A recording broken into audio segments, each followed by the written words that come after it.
వెతలు తీరును, కృపలు దొరుకును, సాటి లేనిది యేసుని నామం. యేసునామమే మధురం, మదిలో తలచిన ధన్యం. యేసునామమే మధురం. ప్రభువునందు ప్రియ దేవుని బిడ్డలారా, నేటి వాక్య ధ్యానం కొరకు ప్రార్థన చేద్దాం. ఎపిసోడ్ సహకారులు కావాలను దయచేసి ప్రార్థన చేయమని మనం చేస్తున్నాను. యాక్ట్ టెలివిజన్కి చెల్లించవలసినటువంటి బకాయి చెల్లించుటకు కావలసినటువంటి సహకారం ఇచ్చు సహకారులు కావాలి. మీ ప్రార్థనలో జ్ఞాపకం చేసుకోండి. ప్రార్థన. మమ్మలను మిక్కిలిగా ప్రేమిస్తున్న మా ప్రియ పరలోకపు తండ్రి, మీ పరిశుద్ధ ఘననామమునకు వందనాలు, స్తోత్రాలు. నేటి వాక్య ధ్యానం ద్వారా మాతో మాట్లాడండి. ఎపిసోడ్ సహకారులు, యాక్ట్స్ టెలివిజన్ బాకీ కొరకైన సహకారులు కావాలను దయచేయండి. మీ యొద్ద ప్రభు పరిష్కారమున్నది, ఆ పరిష్కారము చూచుటకు కృపనివ్వండి. యేసు నామమున ప్రార్థిస్తూ ఉన్నాము తండ్రి, ఆమెన్. ప్రియమైన దేవుని పిల్లలారా, రోమాపత్రిక 11వ అధ్యాయము 33వ వచనము మీ ముందుంచుకోండి. 11వ అధ్యాయంలో దేవుడు ఏం చెప్పదలుచుకున్నాడు? ఇశ్రాయేలీయులకు కఠినత్వం కలుగు చేసి కృపాకాలమున సంఘాన్ని సిద్ధం చేయాలనుకున్నాడు. ప్రపంచములో ఇశ్రాయేలీయులను తన జనాంగముగా చేసుకుని వారికి అన్ని విధముల తన ప్రత్యక్షతలను ఇచ్చి వారిని ప్రత్యేకంగా రుజువు చేయాలి అని కరుణించాడు. వారిని కరుణించిన కాలాన కరుణించి, కఠినపరిచిన కాలమున కఠినపరిచాడు. ఇశ్రాయేలీయులు విశ్రాంతి దినాచారములను మీరిన కారణాన బబులోను చెరకు దేవుడే స్వయంగా పంపించాడు. ఐగుప్తు దేశము నుండి ఒక మహోన్నత సందేశాన్ని లోకానికి ఇవ్వటానికి యోసేపు ద్వారా యాకోబును ఆహ్వానించి ఐగుప్తుకు తీసుకెళ్ళాడు. మోషే ద్వారా వారిని వెలుపటికి రప్పించి తన కరుణను తన బిడ్డల పట్ల ఎట్లా చూపగలుగుతాడో వివరించాడు. ఇలా మనం చూస్తున్నప్పుడు యూదులను ఏర్పరచుకున్న దేవుడే యూదులను కఠినపరిచాడు. అన్యజనులను సంరక్షించుకొనుటకు ఏర్పరచుకున్నాడు. కనుక దేవుని యొక్క మహాజ్ఞాన ప్రదర్శన ఈ ఏర్పాట్ల మధ్య బయటపడుతోంది. అదే రోమాపత్రిక 11వ అధ్యాయం 33వ వచనంలో పౌలు చెప్పాడు, ఆహా, దేవుని బుద్ధి జ్ఞానముల బాహుళ్యము ఎంతో గంభీరము. O the depth of the riches and wisdom and the knowledge of God, how unsearchable are his judgment and his instructable his ways. ఆయన జ్ఞానం ఎంతో గొప్పది, ఆయన జ్ఞానం ఎంతో విశాలమైనది, ఆయన బుద్ధి ఎంతో గొప్పది, ఔన్నత్యమైనది. వాటిని ఆయన తీర్పులు ఎంతో అశక్యములు, impossible to search or find out. ఆయన మార్గములు ఎంతో అగమ్యములు. How unsearchable are his judgments and how instructable his ways. ఆయన మార్గాలు ఎవరు పసికట్టలేరు, అగమ్యము, తెలియదు. How God can do the things nobody knows. నేను హైదరాబాద్ పట్టణంలో first world Christian community center hub 25 great ప్రాజెక్ట్స్తో నిర్మాణం చేయాలని ప్రణాళిక చేసి ముందుకు పోతున్నా. What is our next step? What should we do next? ఏమీ అర్థం కావట్లేదు. డబ్బుంటే ప్రణాళికలు వస్తాయి మనుషులకి. డబ్బు లేకుండా దైవ ప్రణాళికలో ప్రవేశించాలా? అది ఎట్లా? దానికి ఒక్కటే మార్గం, ప్రార్థన. ప్రార్థన ద్వారానే తప్ప ఏ విధంగా కూడాను గాడ్స్ వర్క్లో సక్సెస్ కాలేము. అందుకనే we are starting a great prayer team. ఒక గొప్ప ప్రార్థనా దళంగా ఏర్పడుతున్నాం మేము. ఎప్పటికప్పుడు ప్రార్థన, ప్రతి అడుగులో, ప్రతి నిర్ణయంలో, ప్రతి ఎన్నికలో, ప్రతి ముందుకెళ్ళులో ప్రార్థన తప్ప వేరేది కనపడటం లేదు. ప్రార్థించినప్పుడు ఆ స్పెసిఫిక్ ప్రేయర్ రిక్వెస్ట్ మేరకు God is opening the vision. మేము ఎదరకపోతున్నాం, మేము ఎదరకెళ్ళగలుగుతున్నాం. అదే నాకు ఆశ్చర్యంగా. అగమ్యములు అంటే అదే. దేవుడు మోషేని పంపించి ఇజ్రాయేలీని ఐగుప్తు నుంచి విడిపిస్తాను వెళ్ళమన్నాడు. ఎట్లా విడిపిస్తాడు? మహాశక్తితో విడిపిస్తాడు. ఎట్లా విడిపించాడు? మోషే వెళ్ళి ఫస్ట్ చాలా డిస్టర్బ్ అయిపోయాడు ఐగుప్తులో. దేవుడు చెప్పిన ఏమి జరగట్లేదేంటా అని. కానీ వెళ్ళే కొద్దీ ఫరో మోషేని వెతుక్కొని బతివులాడుకునే పరిస్థితి వచ్చింది. ఆ తరువాత మోషేకి అర్థమైంది దేవుని మార్గాలు వేరు, ఆయన మార్గాలు అగమ్యాలు, ఆయన తాను ఇష్టమైంది చేస్తాడు. ఒక్కటి గుర్తుపెట్టుకోండి, దేవుని మార్గాల యొక్క డిజైన్ ఎలా ఉంటుందంటే మనుషులు ప్లాన్ చేసి అడ్డుకోకుండాను, సాతానీయ శక్తులు even they cannot estimate and plan against the things చేయకోకుండాను, సాతాను శక్తులు కూడా అంచనాలు కూడా వేయటానికి వీల్లేనంతటి జ్ఞాన ప్రదర్శన దేవుడు కనపరుస్తాడు తన పనులన్నిటిలో. ఇదే మనం తెలుసుకోవాలి, దీన్ని మనం అర్థం చేసుకోవాలా. దేవుడు ఒక చక్కటి విధానాన్ని తన కార్యాలు నిర్వర్తించుకుంటూ వెళ్ళిపోతాడు. మనమేమనుకుంటామంటే ఎక్కడైతే మనం బ్రేక్ డౌన్ అయిపోయింది అనుకుంటామో there God can rebuild it. ఎక్కడైతే పడిపోయింది, అయిపోయింది, విరిగిపోయింది, నాశనమైంది అనుకుంటామో ఆ నాశనములో నుంచి తీసుకుని వస్తాడు. గోధుమ గింజ ఉదాహరణ.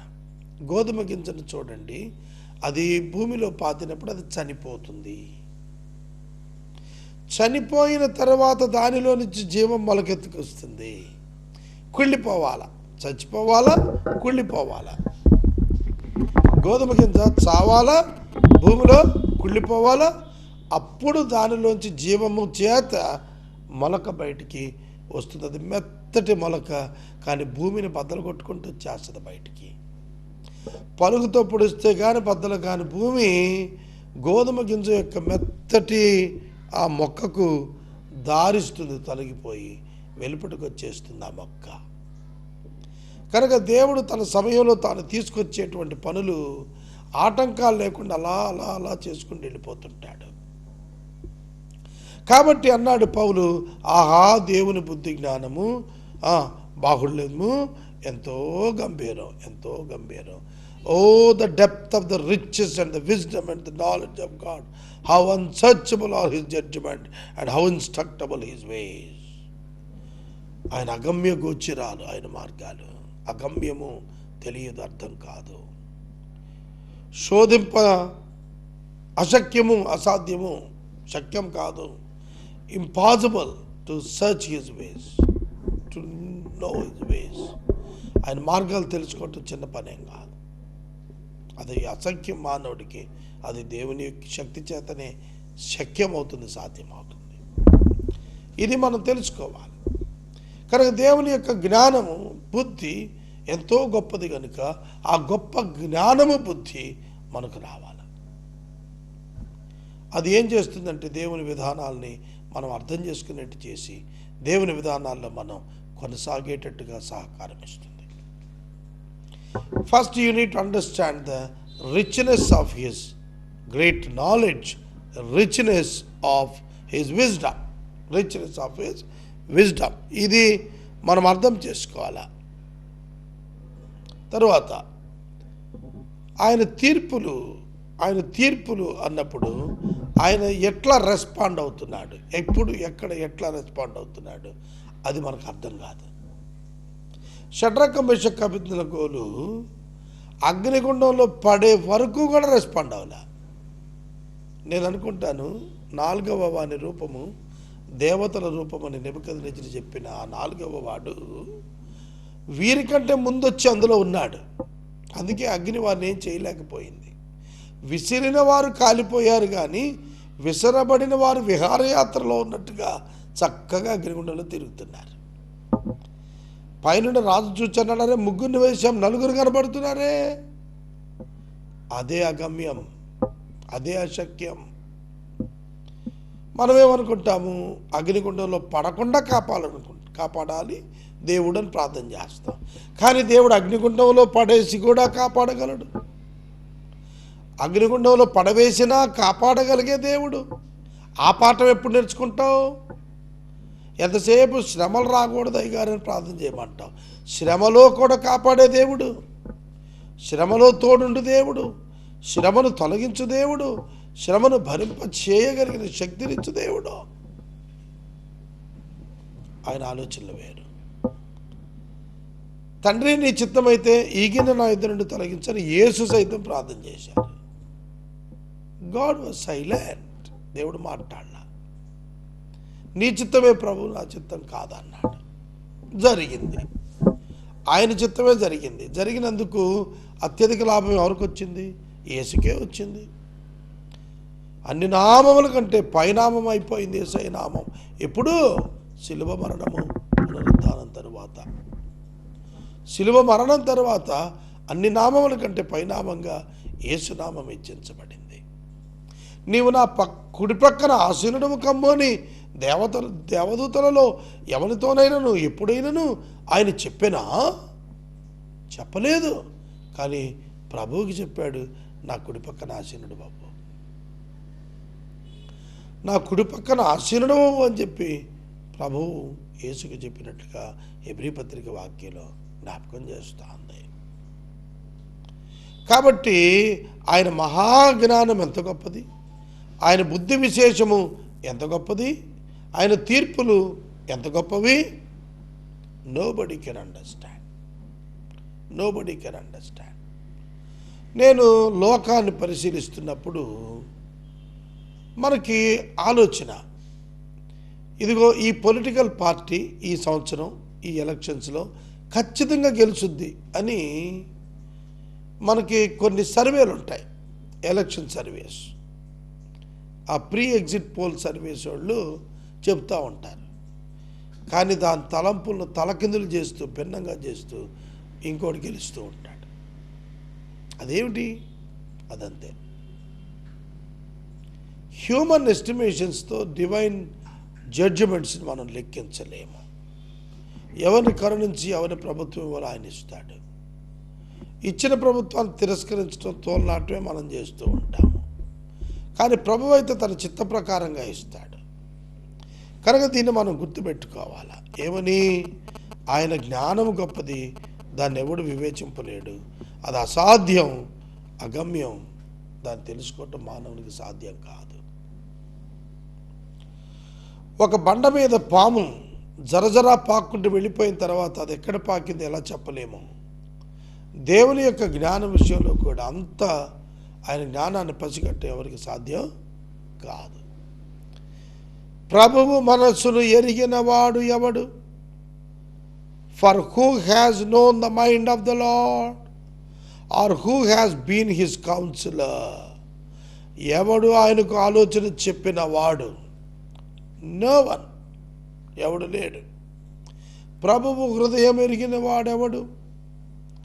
ప్రభువు హృదయము ఎరగాల మనం. నా హృదయానుసారుడు అని దావీదును ప్రభువు చెప్పాడు కదా. ఏమిటి హృదయానుసారుడు అంటే? David's heart is running behind God. దేవునిపై ఆధారపడి దేవుని మీద ఆనుకొని ముందుకు సాగే హృదయం అన్నమాట. ఇక్కడ చెబుతున్నాడు ఆయన మనస్సు ఎరిగిన వాడు ఎవరు? For who has known the mind of the Lord, for who has been his counsellor. ఎవరండి ప్రభు యొక్క మనసు ఎరిగిన వారు? మనకు మన మనసు తెలుసు, ఇంకెవరిది తెలియదు. ప్రక్కనున్న భార్య మనసు కూడా పూర్తిగా తెలియదు, బిడ్డల మనసు కూడా పూర్తిగా తెలియదు. కనుక మారు మనసు పొందిన వారు దేవుని యొక్క కార్యాలను చక్కగా తెలుసుకోగలిగి ఆనందించగలుగుతారు. అయితే ఆయన మనస్సును ఎరిగి ఆయన సలహా చెప్పినోడు ఎవరు? ఈ సంవత్సరం ఈ కంట్రీలో ఇలాంటి సిచ్యుయేషన్ రావాలి అని ఎవరు చెప్తారు ఆయనకి? He is the designer of all the things, all the happenings. ఆయన కదా సమస్తాన్ని చేసేటువంటి వాడు. ఆయనకి ఇంకోటి వెళ్ళి ఏం చెప్తాడు? ఆయన సర్వజ్ఞానంలో సమస్తం ఎరిగినటువంటి వాడు. అయితే ఆ సర్వజ్ఞానాన్ని తెలుసుకోవటం ఎవరికి సాధ్యమయ్యేది కాదు. ముందుగా ఆయనకు ఇచ్చి ప్రతిఫలం పొందేవాడెవడు? Or who has given a gift to him that he might be repaid? ఆయన మూలము ఆయనకు ముందుగా ఇచ్చి ప్రతిఫలం పొందగలిగిన వాడు ఎవడు? దేవునికి మనం ఏమి ఇవ్వగలుగుతాం? అన్నీ దేవుడిచ్చినయే కదా. ఆయన ఇవ్వకుండా ఆయనకి ఏది ఇవ్వగలుగుతాం? మనం ఏమి ఇవ్వలేము. ఆఖరికి ఈ దేహం కూడా దేవుడు అనుగ్రహించిన దేవాలయం అని అన్నాడు కొరింథీ సంఘానికి ఇదే పౌలు గారు. కాబట్టి మనం దేవునికి ఏమి ఇవ్వగలుగుతాం? ఏమి ఇవ్వలేము. మనం ఇచ్చేది ఒకటే, మన ప్రార్థన అర్పణ, మన కృతజ్ఞత స్తుతి అర్పణ. మనం ఏ పాటి వాళ్ళమండి దేవునికి ఇవ్వటానికి? దేవుడే మనకిస్తున్నాడు. దేవుడు మనకి ఇచ్చింది కాకుండా వేరేది దేవునికి ఇచ్చి మళ్ళీ ఆయన నుంచి వెనక్కి పొందేది ఏముంటుంది? నథింగ్. ఎవ్వరూ దేవునికి ఇచ్చి పొందగలిగేవాడు ఉండడు. ఆయన మూలమున, ఆయన ద్వారాను, ఆయన నిమిత్తము సమస్తం కలిగి ఉన్నాయి. యుగ యుగములు ఆయనకు మహిమ కలుగును గాక. For from him and through him and to him are all things, to him be glory forever. Amen. ఆయన మూలమున, యేసు మూలమున, ఆయన ద్వారాను, యేసు ద్వారాను, ఆయన నిమిత్తము, యేసు నిమిత్తము సమస్తము కలిగి ఉన్నవి. సమస్తము కలిగి ఉన్నవి. అన్నీ కూడా ఆయన ద్వారానే కలిగాయి. ప్రభు ద్వారానే కలిగాయి. ఆ ప్రభువు క్రియేట్ చేయగలిగిన సమర్థుడు. ఆయన మనకు సమస్తం క్రియేట్ చేసి ఇచ్చాడు. ఆయన మన జీవితాలు ఉద్ధరింపజేయగలిగినటువంటి వాడు. ఆయన మూలము, ఆయన ద్వారా, ఆయన నిమిత్తము, ఆయన మూలము, ఆయన ద్వారా, ఆయన నిమిత్తము. ఇంగ్లీష్లో ఉన్నాడు, from him, through him and to him. From him and through him and to him are all things, to him be glory for ever. Amen. ఆయనకు మహిమ కలుగును గాక. ఆయనకు మహిమ కలుగును గాక. యుగ యుగాలకు ఆయనకు మహిమ కలుగుతుంది అన్నాడు. ఆయన ద్వారా, ఆయన మూలంగా నిమిత్తం సమస్తం కలిగి ఉన్నాయి. ఈ లోకంలో ఉన్న ప్రతిదీ ఆయనదే, ఆయన కొరకే, ఆయన నిమిత్తమే, ఆయన కోసమే. నీ యొక్క జీవితంలో నువ్వు జీవిస్తున్నావు అనంటే కారణం ఆయనే. ఆయనకు నీవు కావాలి. ఆయనకు నీవు కావాలి. కనుక ఈ 11వ అధ్యాయం చివరి 3 మాటలు చూస్తున్నప్పుడు దేవుని తీర్పును ఎవడు శోధింపలేడు, దేవుని జ్ఞానము గంభీరం ఎవరు తెలుసుకోలేరు, శక్యం కాదు, దేవుని మనసు ఎవడికి తెలియదు, ఆయనకు ఆలోచన ఎవడు చెప్పలేడు, ముందుగా ఆయనకి ఇచ్చి ప్రతిఫలం పొందేవాడు ఎవడు లేడు. ఆయన మూలముగా, ఆయన ద్వారా, ఆయన నిమిత్తం సమస్తం కలిగి ఉన్నవి. యుగముల వరకు ఆయనకు మహిమ కలుగును గాక. ఆమేన్. ఆయన మూలంగానే కలిగినది ఏది ఆయన లేకుండా కలుగలేదు. కలిగినది ఏది ఆయన లేకుండా కలుగలేదు. God called light, there was light. 3 పదాలు ఇందులో ఆకట్టుకునేవని. ఒకటి ఆయన మూలమున, ఆయన ద్వారా, ఆయన నిమిత్తము. ఆయన మూలమున అంటే ఫ్రమ్ హిమ్, ఆయన ద్వారా త్రూ హిమ్, ఆయన నిమిత్తము to him. I am from him, I am through him, I am to him. నేను ఆయన నిమిత్తమే, నేను ఆయన కొరకే, నేను ఆయన ద్వారానే. అది నా జవాబు. కనుక నీవు కూడా అంతే. We all are in the plan of God. దేవుని ప్రణాళికలో, దేవుని బిడ్డలో మనం ఉన్నాం. అందుకనే ఆయన మూలం, ఆయన ద్వారా, ఆయన నిమిత్తం సమస్తం కలిగాయి. ఆ సమస్తానికి ఆధారభూతుడు మన హృదయంలో ఉంటున్నాడు. మన హృదయంలో ఉంటున్నాడు ఆధారభూతుడైన దేవుడు. ఆయనే ప్రభు అయిన యేసుక్రీస్తు. ప్రియమైన సహోదరుడా, సహోదరి, ప్రభువు మన నిమిత్తము, మనము ప్రభువు నిమిత్తము. ప్రభువు ద్వారా మన కొరకు ప్రభువు ఉన్నారు. మనలను ప్రభువు వారముగా డిక్లేర్ చేస్తున్నాడు. 100వ సంకీర్తన అంటాడు, మనము దేవుని ప్రజలము, ఆయన మేపుడు గొర్రెలము, మనము ఆయన వారము. We belong to Christ, we belong to Jesus Christ. యేసయ్యకు చెందిన వారం మనం, యేసయ్యకు చెందిన వారం. ఇది మనం తెలుసుకోవాలి. దేవుడు మనల్ని సమస్తం సృష్టించిన దానిలో మనల్ని కూడా సృష్టించాడు. మన ద్వారా దేవునికి మహిమ రావాలి. Oh what a great work of God, what a great work of God, ఎంత గొప్ప దేవుని పని ఇది అనేటువంటి ఒక పేరు మన ద్వారా దేవునికి రావాలి, దేవునికి మహిమ రావాలి, దేవునికి ఘనత రావాలి, దేవునికి మహిమ రావాలి, మనకి ఆశీర్వాదం రావాలి. అది మన జీవితం పట్ల మనకు ఉండాల్సిన ప్రణాళిక. సహోదరుడా, సహోదరి, దేవుని యొక్క వాక్యంలో మన ఉనికి ఈ పర్టికులర్ స్పాన్ ఆఫ్ పీరియడ్లో అది నిర్దేశితం, అది దేవుడిచ్చినటువంటిది. ఇది 1969 నా birth of year of the birth. నా డెత్, ఇయర్ ఆఫ్ డెత్ ఎప్పుడో తెలియదు నాకు. ఇప్పుడు నాకు 48 సంవత్సరాలు. ఇంకెంతకాలం బతుకుతో నాకు తెలియదు, ఎంత దీర్ఘకాలం బతుకుతానో కూడా తెలియదు. సో నన్ను ఒక డిజైనర్గా చేశాడు. ఓ పర్టికులర్ కంట్రీలో, ఓ పర్టికులర్ లాంగ్వేజ్తో, ఓ పర్టికులర్ ఐడియాలజీతో, ఓ పర్టికులర్ బాడీతో, ఓ పర్టికులర్ సిస్టంతో, మానసికమైన ఒత్తిడితో, కొన్ని ప్రత్యేకమైనటువంటి అనుభవాలతో, నా బ్రతుకు ఒక పద్ధతి అన్నీ ఆయనే చేశాడు. అలా మీకు కూడా. ఎందుకొరకు ఆయన ద్వారా దేవునికి మహిమ రావాలా, ఆయన ద్వారా దేవుని మహిమ రావాలి. That is the ultimate plan of God. Ultimate plan of God is to receive the glory from all ends of the world. బూదిగంతాల వరకు ఆయనకు మహిమ రావాలని చెప్పి ఆయన మనల్ని తయారు చేసుకున్నాడు.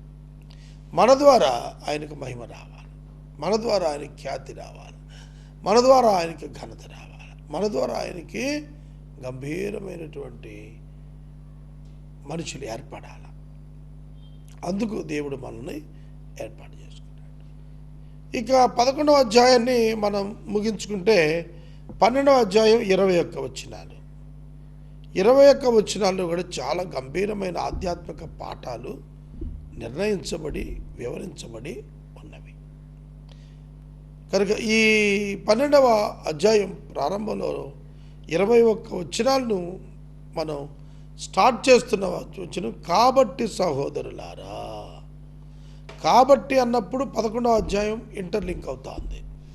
కాబట్టి సహోదరులారా, I appeal to you therefore brothers by the mercies of God to present your bodies as a living sacrifice holy and acceptable to God which is your spiritual worship.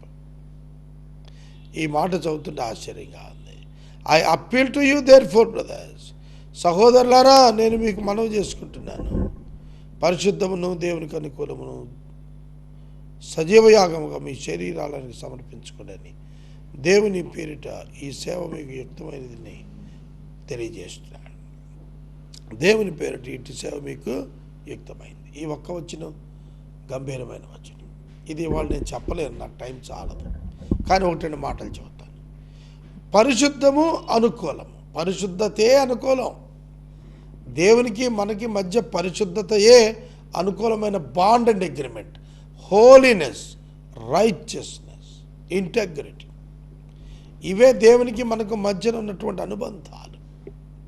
కనుక మనం పరిశుద్ధమైన వారంగా, అనుకూలమైన వారంగా సజీవ యాగంగా శరీరాలు అర్పించమన్నాడు. సజీవ యాగం, యాగం అంటే యజ్ఞం, యజ్ఞం అంటే పశువు చచ్చిపోతుంది, కానీ సజీవ యాగం మనం బ్రతుకుండాలి, శరీరాన్ని చచ్చిన స్థితిలో ఉంచాలి. అంటే శరీర క్రియలను నశింపచేసి మనం జీవించాలి. శరీర క్రియలు నశింపచేసి మనం బ్రతకాల. అప్పుడే మన నుండి జీవం ప్రవాహంగా వెళుతుందన్నమాట. కాబట్టి సజీవ యాగంగా మిమ్మల్ని మీరు సమర్పించుకోండి అని దేవుని వాత్సల్యాన్ని బట్టి బ్రతిమలాడుతున్నాడు. ప్రభువు కూడా నీ హృదయం అనే ద్వారాన్ని నిలిచి తడుతున్నాను అన్నాడు. ఎదురుగాడిన వారి కొరకు దినమెల్లా నా చేతులు చాచానన్నాడు ప్రభు. కనుక చేతులు చాచే ఉన్నాయి, మానవులను ఆహ్వానిస్తున్నాడు ప్రభు. రండి రండి రండి, యేసు ద్వారా రండి, యేసు ద్వారా రండి, యేసు ద్వారా రండి. కనుక ఈ వాక్యం వింటున్న మనం ఆలోచించాలా, మన జీవితాలు భౌతికంగా నిర్వీర్యమైన ఆత్మలో వర్ధిల్లాలా.